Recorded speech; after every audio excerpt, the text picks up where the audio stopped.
My name is Pamela, and I'll just speak to you for a couple of minutes before we turn on the slideshow.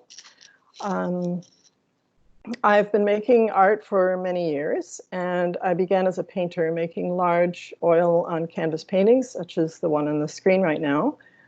And later and up until the present, I worked in relief printmaking. So today I'm going to begin by talking with you about my printmaking practice, and then I'll speak about the paintings afterwards, even though those are earlier work. Excuse me. So yeah, the title of my talk, I Miss You, Stay Away, really was inspired by the pandemic and the fact that we have been isolated from each other. Some of us are stuck at home and, a little too close to families and loved ones, which can create some tension and not having enough space. But I think that all of us have felt separated from someone or perhaps some place that we have not been able to visit. However, the subject of closeness, separation, estrangement, and the challenges of intimacy are at the core of my work. So now I think we could, Angie, start the slideshow.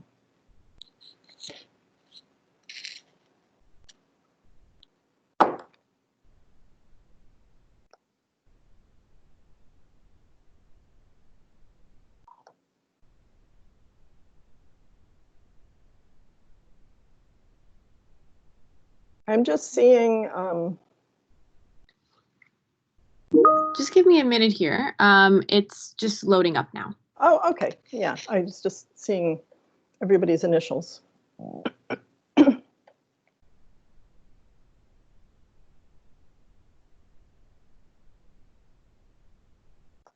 There. Great. Oh, that's my name.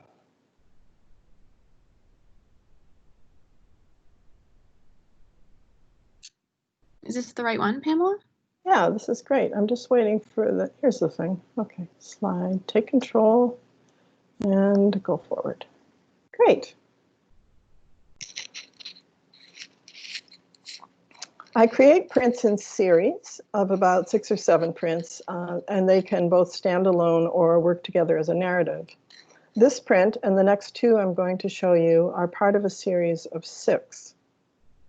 When I made this work, I was thinking about the ways that we remain connected to someone even when they're no longer present in our lives. Here you see 2 figures drifting as if in a private universe, and perhaps falling or revolving together, connected while not actually engaged.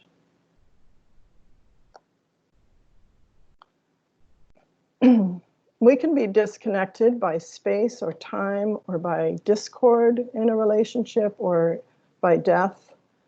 And I love to express my ideas through the gesture of the human form. I see the expressiveness of the figure as a language.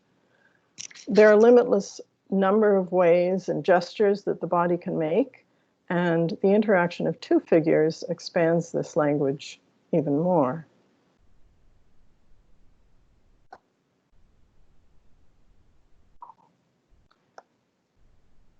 When I was a student many years ago, I want to tell you, I had rigorous instruction in figure drawing, and I spent hours and hours drawing from live models. And the result is that I can make up these figures from my imagination, and the figures and people in all of my work. I also want to mention that early on in working in black and white print, I decided to do away with hair. You'll notice that almost all of my figures appear bald. And the primary reason for doing this was that I realized hair can imply race. And I didn't want my figures to be limited in that way, and therefore be more meaningful to a wider audience. So, and also I just found that hair is one more thing to deal with visually, and I didn't find that it was contributing to the meaning of the imagery in most cases.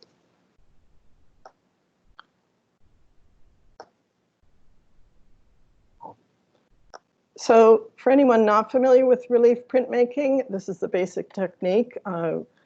We carve a smooth surface, roll ink on the surface, and then place paper on it and print it. And I usually print on a press. And this is the same for woodcut printing.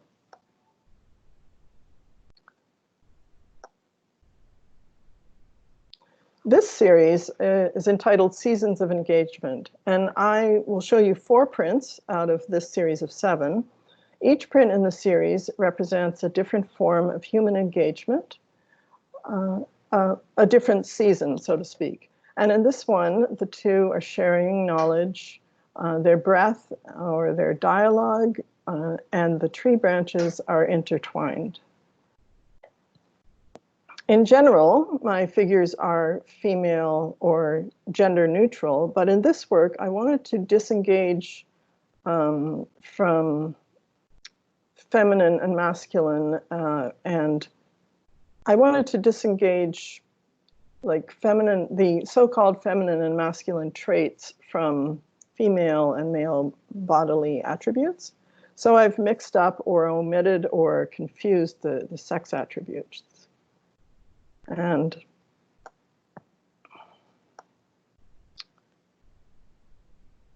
also you'll see they're hybrids. They've got trees and fish and other species mixed in, which is to say that humans are a part of the natural world, not separate from it. And the natural world is always evolving. This print, Union, represents intimate love and sexual engagement, and their bodies are almost completely merged.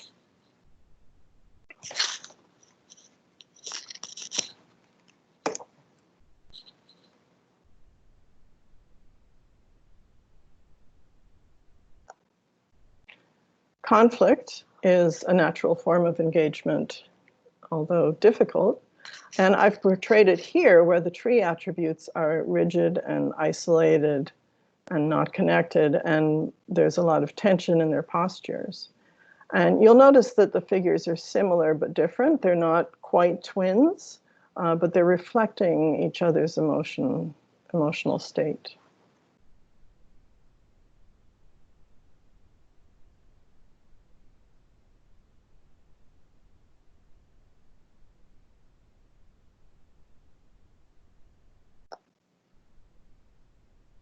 And in this one, I think about how we engage through sorrow, regret, mourning, and the sharing of grief.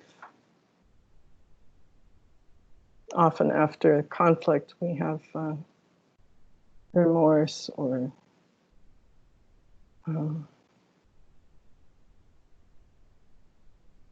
those kinds of feelings.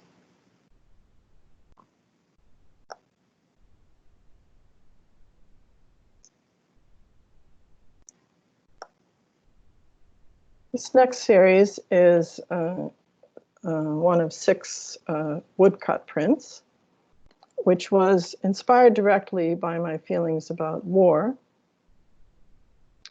and the violence that's perpetrated on our planet is a source of despair for me, and I think for all of us.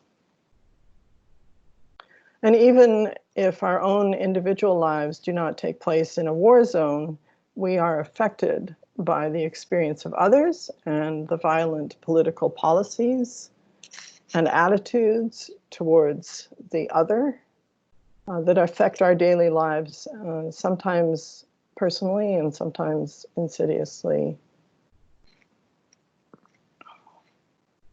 There are 6 prints, and I'll go back to the first one now. This is the middle one. One of them. Oops. Yeah. So this is the first one in the series, and you see 2 women in a dreamlike landscape at harmony with nature and with each other, and with one hand on a tree trunk and the other gesturing in communion or solidarity. The women are at one with their world. And particularly in this series, I do choose woman to represent all humanity. And you'll notice that I've used this very fine-grained wood that so that instead of the graphic black and white of the lino cuts, these have a silvery effect due to the texture of the wood, and you can see the wood grain in some of the uncarved areas.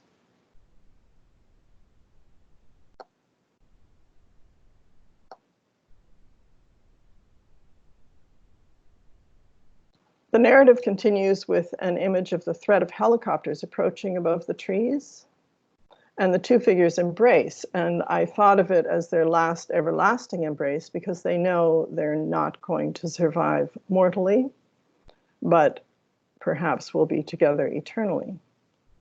And you can see they've sprouted roots and are returning to the earth. I find that a symmetrical composition, as you've seen in this and the previous series, creates an iconic impression, by which I mean the figures are not really read as individuals so much as representative of people, or perhaps many people, or a state of being.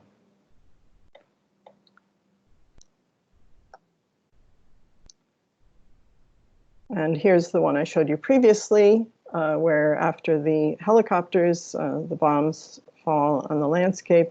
And I imagine these towering ghostly figures as the same woman spirits again, now as ancient crones or sages. And they're timeless figures who've witnessed one war after another through the generations. And the world around them is destroyed, and they are witnesses of our collective memory.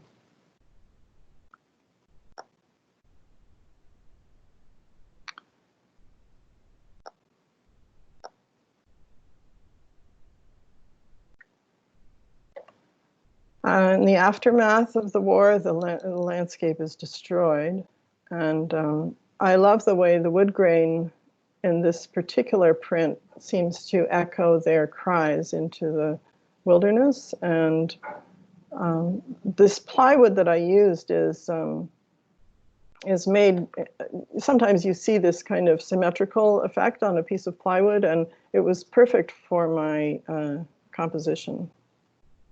So I cut it to be symmetrical in this way.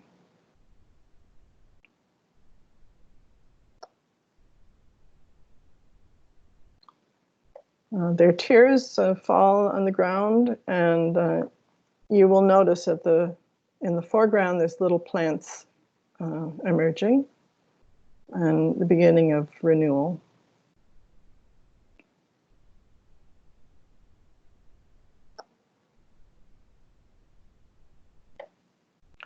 This is the final print in the series, and the women are young girls again. I feel the youth always emerges, filled with potential and hope and possibility and energy. And that's all of you students out there that I can't see. I'm thinking of the young people in the audience. The Vietnam War was the war of my childhood and my formative years, and one of the inspirations for this work was a translation of a Vietnamese song that I came across. And it's very short, so I'm going to recite it for you. It uses the word sow, meaning to sow seeds.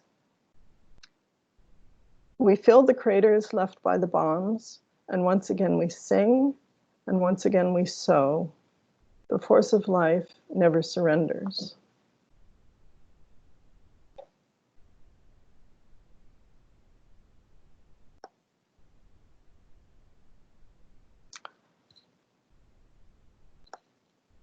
Now I want to tell you about another body of work I made in printmaking that's a departure from my figure-based work. But I think it's particularly pertinent to this class, to the subject of this class. I was on an artist residency in Spain, in Catalonia to be exact, and I came across these trees called plane trees, or pertain in Spanish. And they're very common in Spain and France if you've ever been there. And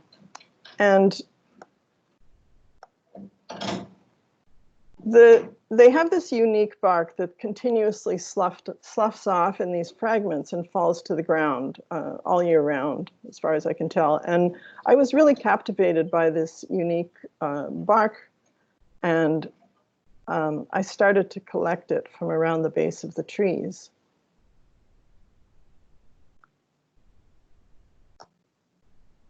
To me, these bark fragments resembled letters or characters in a language.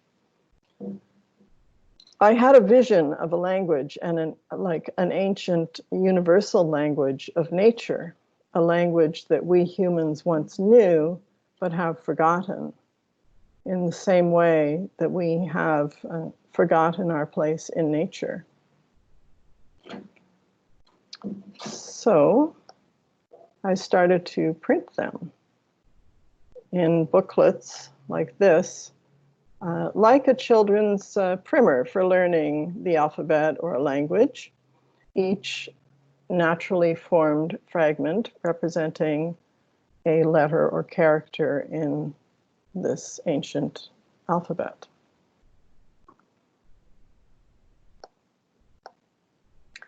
And I want to emphasize that I didn't alter these bark pieces in any way. This is how I found them. They were quite thick and rubbery and really lent themselves to printing. And they're all so individual. I just became somewhat obsessed with these, and I printed booklets, and I printed them in a grid like a alphabet chart, and I printed flashcards.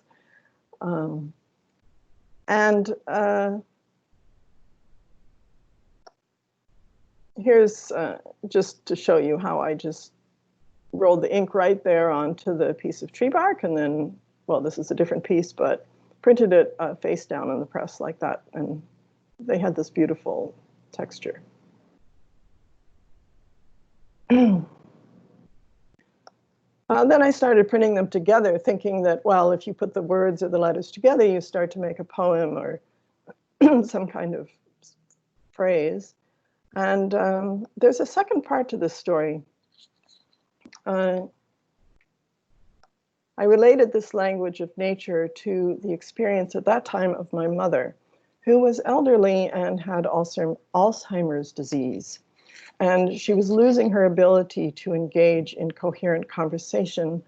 And with that, she was losing her human connections. And it really brought home to me how dialogue and conversation is so vital for human relationships. So when I returned after 6 weeks in Catalonia, I found that her speech patterns had changed and that they had taken on a character of poetic depth and intimacy. And I began to gather her statements in a notebook in the same way that I had collected the fragments of tree bark. I would write them in a notebook, and then I printed her words with my printed bark. So on the left is one of her statements, and on the right is my print.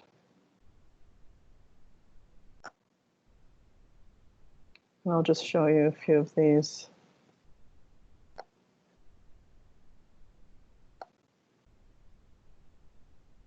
I'm trying not to put the pain I'm thinking of into my body.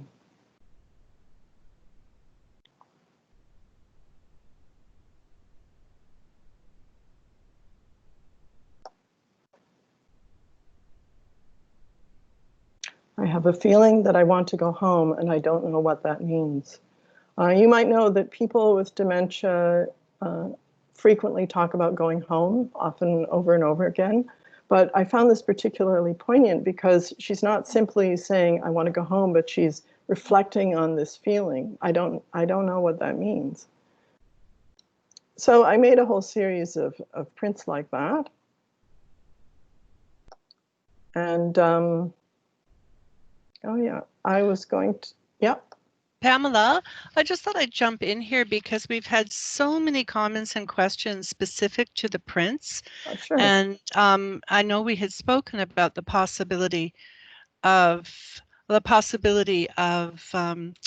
maybe catching those questions before we go on to the paintings. Are you Sure. okay with that? Sure, yeah.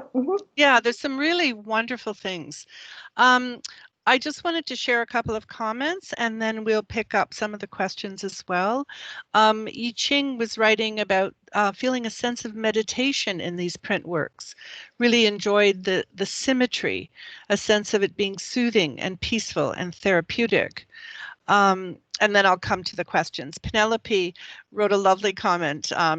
Does she do science? Has she done illustrations for a science fiction novel, which I thought you might love? Jenny, and also I should mention too, is I think Yi Ching was also interested in how the symmetry works for you thematically and visually. Jenny, just curious about the choice to print in black and white. She really appreciated hearing the details of the themes of the work, and also just that really strong sense of narrative. Andrea spoke about the emotional energy of the work and asked about how much of the nature of the detail and design in your images are defined and determined by the medium of printmaking itself. So that might be, there's a few more, but I think one was specifically around the symmetry. Another question was about the nature of the detail and design. And a lot of appreciation for the bark work as well. Art language created by nature. And this might sort of resonate a bit as well with the idea of the nature of detail and design, but just the semiotic nature of the printing process. Is there any significance here? That's a lot. So do you want to maybe speak to symmetry first? Sure. So yeah, I think I mentioned that I think the first thing I would say is that the way that imagery comes to me there's a kind of process, and I don't know if this is common for all artists, but I kind of think about something like an emotion or a thing, an emotional state, or an interaction, usually often related to relationship, and then I try to think about how I can see that as an image. How can I translate something emotional or interactive into something visual? And I sort of let it percolate in my mind, and I start to have these images. And then I start to copy them from my imagination. And so the symmetry started to happen, and it was very much like, I feel like just came to me, and I really almost had to interpret it after the fact. Why was I compelled to make symmetrical images?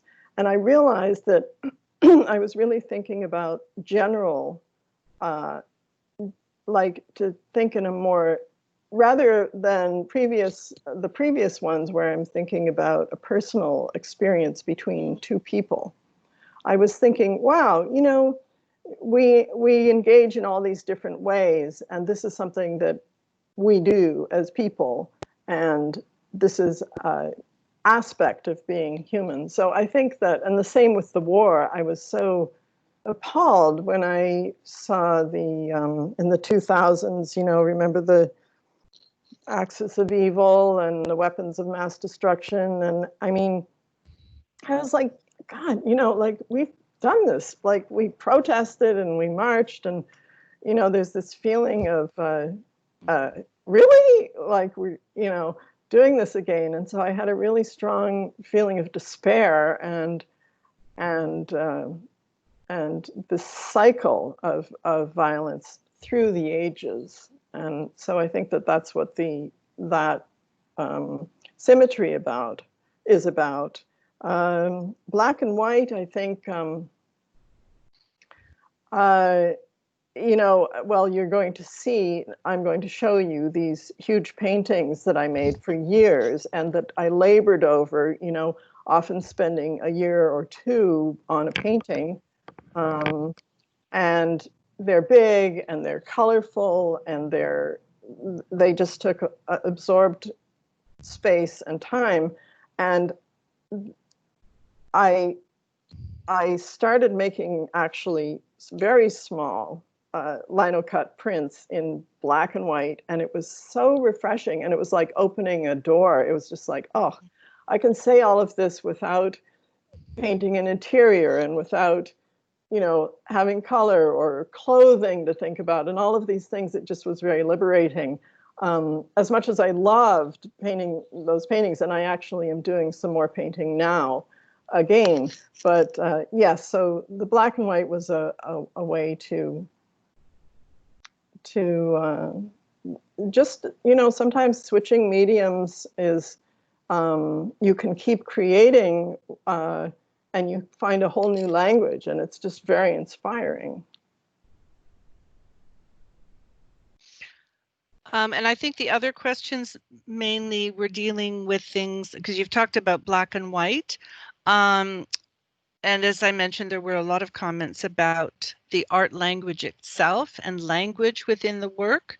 One other question with Andrea, though, is how much of the nature of the detail and design in your images is defined or determined by the medium of printmaking? I think you mentioned about the board itself and how that has an impact, but maybe talk a bit about sort of your dialogue with printmaking as a medium and how that has an impact on you.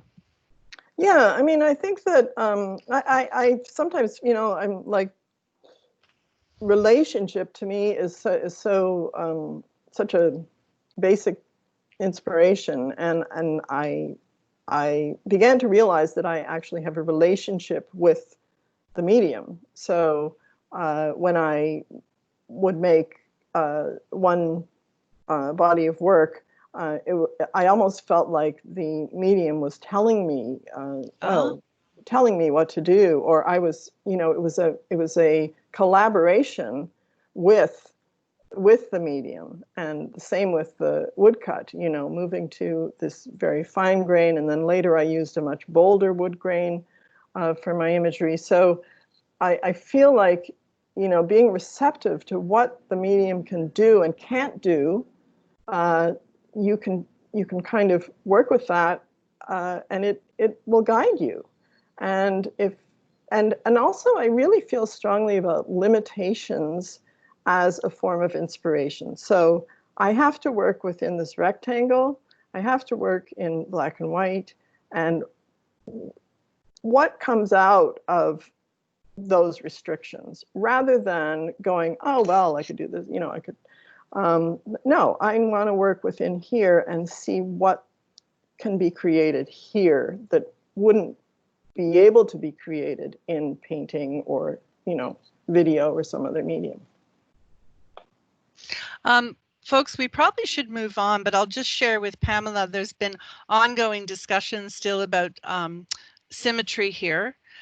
Daniel has provided on the chat line, if people want to look, some books as well on symmetry and art, and thinking of how symmetry connects to relativity, and in terms of a conceptual way of working with it.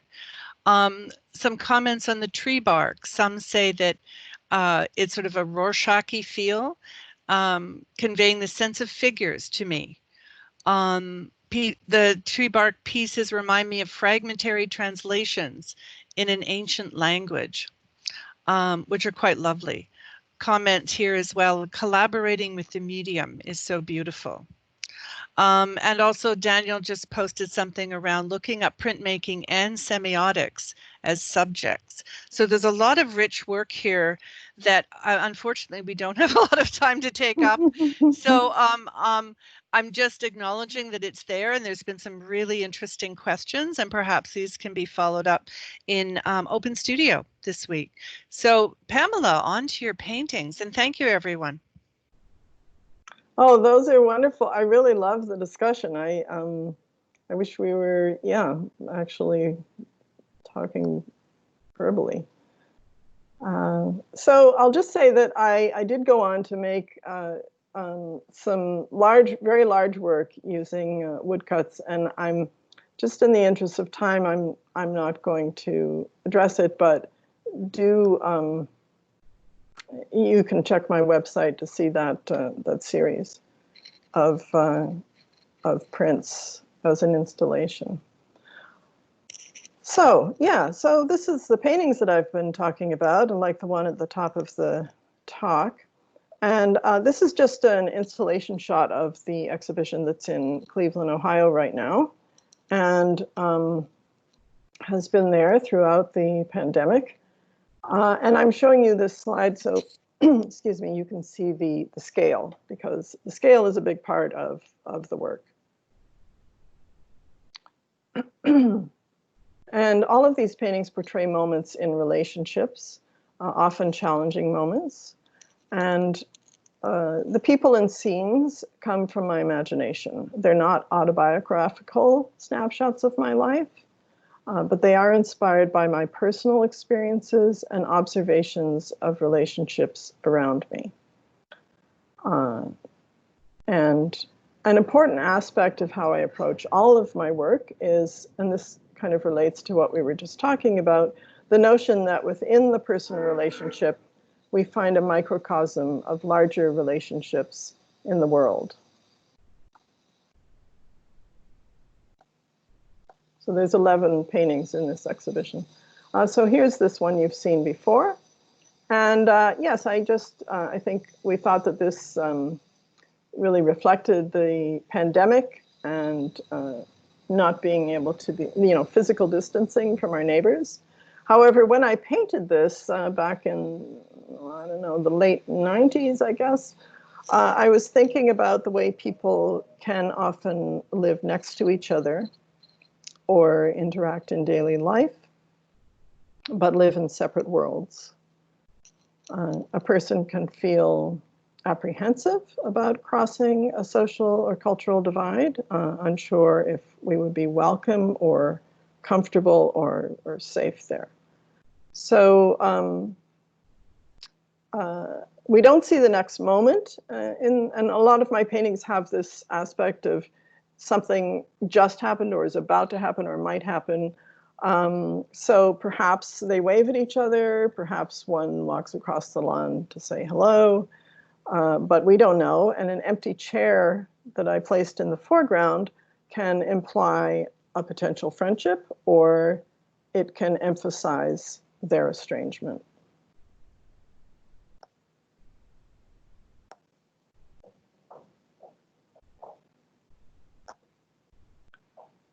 All of these paintings, as I said, were completed between the mid-90s and the mid-2000s when I lived in Boston and then in Cleveland, Ohio. And the story of how I ended up in the States is just another story that I won't go into. But in this painting, a young couple gazes at their new baby, and their respective parents hover awkwardly in the background.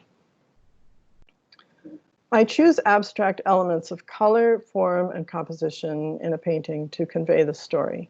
So, for example, the unity of the family is emphasized by the enveloping hospital curtain, the circular effect created by the gesture of their arms and downturned faces, while the parents, on the other hand, appear isolated. And this is conveyed through the contrasting colors of their clothing. Red and green are opposite colors, and their closed stance and the direction of their gaze in different directions. Parents, as you have probably experienced, can have complicated and emotional reactions to their children's choice of a partner, which is also based in, which is, out of experience, often trauma of their own. And these two women probably cannot fathom the other parent's perspective.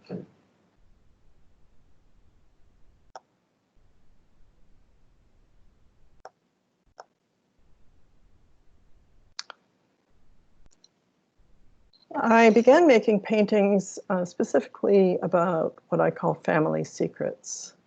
And I'm just going to speed up a bit. I see I'm just looking at the clock. So this painting addresses alcoholism and the challenges that it can create for a family. I was interested in using reflections in the imagery to engage the viewer. So that if you imagine standing in front of this painting and you see that it's over 7 feet tall, you are standing in the position of the people reflected in the bottle. So it's like a reflection of you in a way, but to take on that experience. And then I have portrayed perhaps future generations in the bottle on the right, where this child is now a father, an alcoholic father with a child of his own. You can see the father's feet at the bottom of the canvas.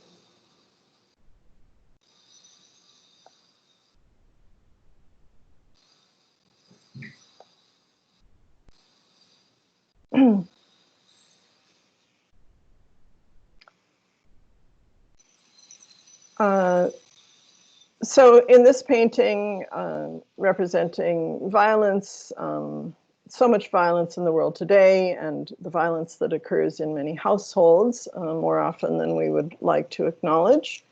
And you may notice that I have painted everything at different angles, everything in the room.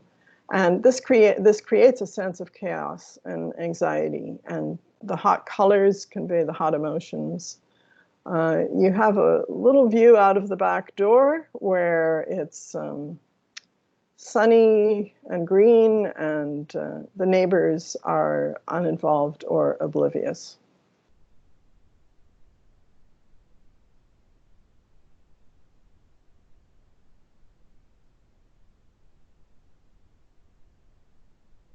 And I called it morning coffee because I thought sometimes these arguments are repetitive, almost habitual.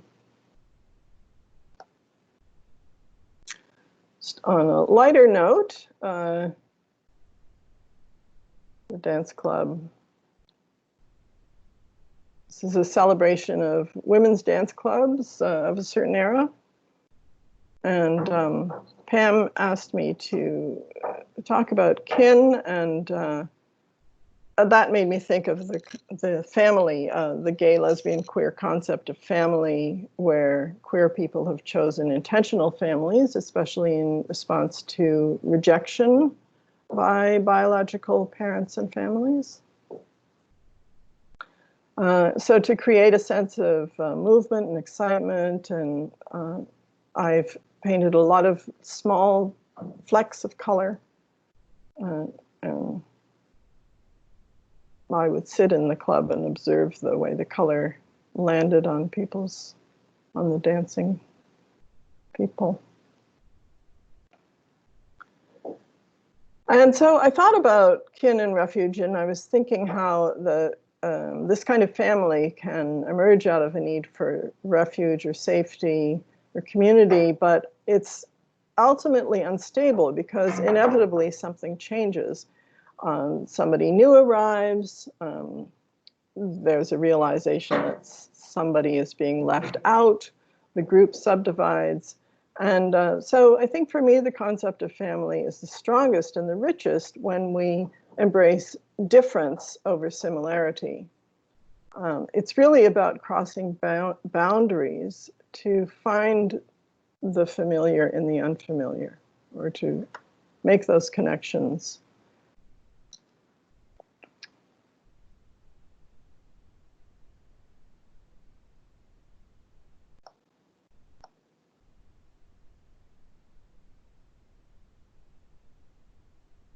And this painting, which I completed in 2007, does feel particularly pertinent today, unfortunately. And we see the man in the extreme foreground and the white woman looking anxiously over her shoulder and clutching her handbag. And my aim with the composition was to foreground this man's experience and emotions in this moment. and what it feels like to be the random object of another person's fear while he's just, walking home from work on an ordinary day.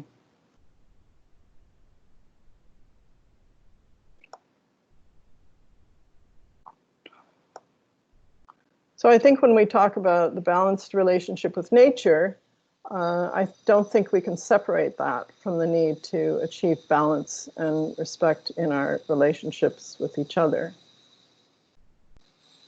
This is the last slide I'm showing you. And so I've shown you the black and white lino cuts about distance and estrangement, the symmetrical ones of the hybrid people, the woodcuts about the cycle of war, the tree bark language, and a few of these paintings. Of course, there's more on my website if you want to see more.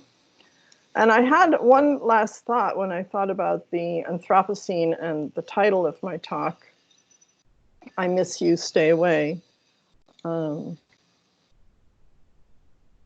If we could turn the tables in my mind, I imagined this statement coming from the rest of the natural world, the flora and the fauna and the oceans and the skies, and those entities might look at us, humans, and remember a more compatible epoch when we were in harmony with nature. And those entities might say to us, oh, we miss you. We miss when you knew how to be a part of the earth and live in harmony with us. But, until you figure this out, we wish you would stay away. So those are my thoughts, and I'd love to hear your comments. So great. Thank you so much, Pamela. I'm just going to feedback as I did before, and then we'll open it up as well for further questions. And I think given that we have 13, 14, 15, 16, we have about 20 people, so it's not overly crowded. Just some comments about neighbors, lovely. But for some people, they felt there was that sense of lightheartedness in the work as well, even almost a feeling of romanticism, which was lovely. Mm. General comment as well, I think this was from Penelope, that almost a feeling of Colville at times, or even a film still quality. So there's that sense of ambiguity about the moment. In Love Child, a cool use of color, which contrasts with the baby theme. And I'll come back to that because there was a question which I thought was quite interesting around the idea of gaze in your work as well. Other general comments about the paintings. Daniel speaks about how it reminds him of Mexican muralists in terms of the scale. Jenny was talking about the feel of expressionism, or perhaps a new interpretation of French Impressionism. Yi Ching speaks about the effect of lighting, which is so extraordinary. And Daniel responded with social realism or magic realism, which I loved. One comment that jumped in from, I think, Penelope, just that, oh my God, the neighbors outside the door in morning coffee so much adds content. And the last was from Jenny, just, it was so nice that you ended on that to a certain extent too, because it's so convincing and speaks so much to fear and just the kinds of anxieties that we're dealing with. So the one question that leaps out for me is just the idea of the gaze in the work, and then we'll just open it up. And I think we'll let Pamela speak, and then if people have other questions, I think I would suggest turning on your video and unmuting and speaking, because we don't have a lot of people and maybe we can afford to be that informal. So gaze, that is the gaze of the figures in the paintings? Is that the question? I think they're talking specifically about I'll have to go back. Gaze. Jenny, that's yours. Yeah, so when you mentioned about the gaze, one person is looking to the viewers in the painting about the baby. So I'm quite impressed. And then when I look at other paintings, I found almost all the figures have different gaze.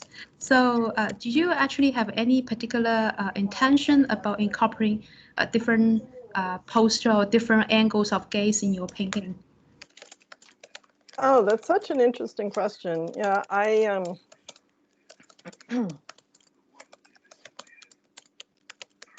really think, I mean, when I say that these paintings take a long time to make, and actually most of my work takes a long time to make, it's because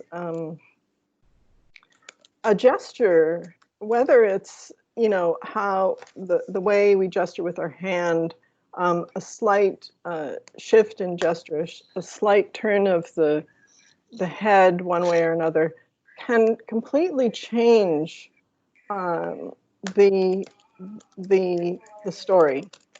If one person is shown looking at another person and the other person is looking back, that's one story. But if the second person is looking away, that's a completely different story.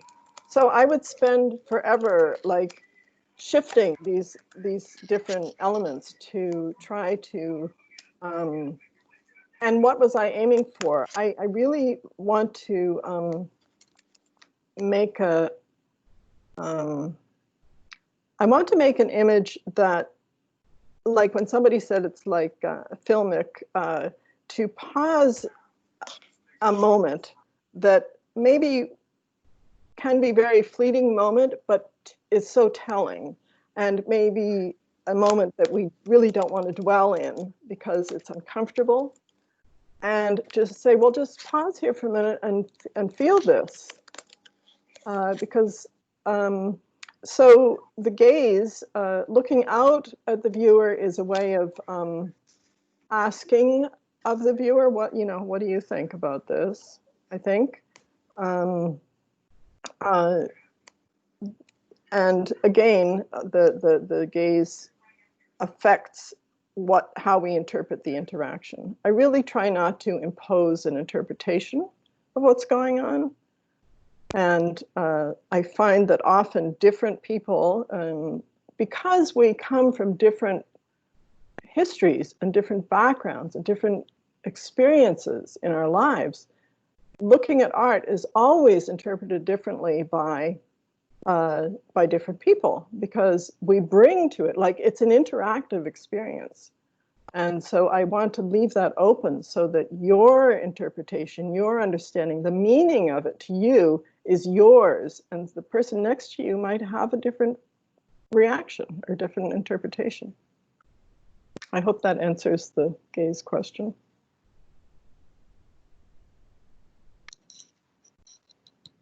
I think we have time for one more question. There's a comment here from Claudia. The dramatic lighting, the strong narrative component, the gestural brush strokes, so painterly. It's interesting at a time when there's so much push, especially now during COVID, towards more digital ways of working as artists.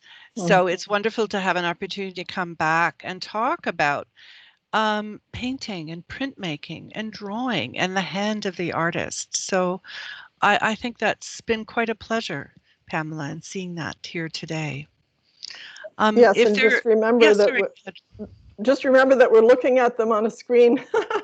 You know, one of the things about putting the paintings on exhibit was so many people had seen them online and said, oh, and then I would say, you know, those are really big. Like, seeing them on your computer, you don't realize that person in the painting is as big or bigger than you, and it has a really different effect. So I'm a big fan of seeing artwork in person, even though we can't see very much of it nowadays that way. Has your entire show in the States, in Cleveland, been during the COVID pandemic closure? Or has it been open at all? It opened in February. Yeah, it opened in February, and we had a great turnout at the opening. It was fantastic, actually. And then it's been closed, but they extended it so that now people can go and see it. Yeah, but it's closing this month. And of course, we can't travel to Cleveland to see it That's right. because the Neither border can I. is closed. So thank you so much, Pamela, for doing this for us today. I know a Thanks, all lot of of you. planning and preparation went into all of this for all of us, and I think it's been wonderful. So thank you so much, and thank you everyone for coming. And for those of us who are in class, we're actually going to begin next week talking about kind of the relationship between concept, idea, and the materials with which you'll be working for the exhibition. So comments from everyone. Thank you all. Thank you everyone, and thank you, Pamela. Thank you So very much. thank you so much, everyone. And if you know of people who would have liked to have seen this talk, there is the possibility that we're assuming that the taping worked this time. Unfortunately, last time we didn't get any sound, but hopefully Angie can check, and you're free to get in touch with us. Great. Okay, folks. Thanks a lot. Thank Bye. you. Bye. We can stay on if you like, Pamela. If there's any, I see that Joanna's with us from Manitoba, and I have a few minutes, and then Angie and I